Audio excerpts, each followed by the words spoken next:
آج کل کا نوجوان دوسری کی بہن بیٹیوں پر نظر ڈالتا ہوا نظر آ رہا ہے. اگر بازار میں دیکھیں تو نوجوان دوسرے کی ماں بہن کو اس طریقے سے گھور کر دیکھتا ہے کہ پتہ نہیں کون سا خزانہ اس کو مل گیا ہے. یاد رکھ نوجوان، تجھے اس لیے پیدا نہیں کیا گیا تھا، تجھے یہ جوانی دی ہوئی تھی تو اس لیے یہ جوانی نہیں دی تھی کہ تو کسی کے عشق و مستی میں اپنی جوانی کو برباد کر دے.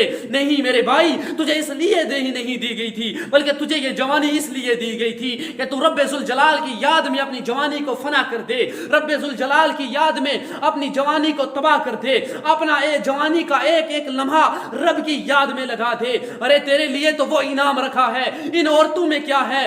وہ تیرے لیے انعام رکھا ہے کہ رب ارشاد فرماتا ہے، اے مومن تیرے لیے جنت میں ایک حور ہے، تیرے لیے حوریں ہوں گی، جنتیوں کے لیے حوریں ہوں گی، اور وہ حور ایسی حور ہوگی کہ 70 کپڑے پہننے کے بعد بھی اس کی خوبصورتی جھلک دیتی ہوگی. اس کی خوبصورتی اگر اس کا دوپٹہ سورج کے سامنے آ جائے تو سورج کی روشنی اور چاند کی روشنی اس کے دوپٹے کی روشنی کے سامنے پھیکی پڑ جائے گی. میرے نوجوان، تجھے کس لیے پیدا کیا تھا؟ تجھے تو دین ملا تھا، وہ حیا والا دین ملا تھا کہ جس میں بتایا گیا تھا کہ کسی کی بہن کو اپنی بہن سمجھو، کسی کی بیٹی کو اپنی بیٹی سمجھو. اگر کسی سے پوچھ کے لیا جائے کہ یہ کیا کر رہا ہے بھائی، یہ غلط ہے، تو کہتا ہے میں تو بہن سمجھ کے دیکھتا ہوں، میں تو ماں سمجھ کے دیکھتا ہوں. ارے بہن سمجھ کے دیکھتا ہے تو دیکھ، تیرے گھر میں تیری بہن ہے نا، اس کو دیکھ، تیری ماں ہے اس کو دیکھ. اپنی ماں بہن کو دیکھنے کی فرصت نہیں ہے اور لوگوں کی بہن بیٹیوں کو دیکھتا ہوا نظر آتا ہے.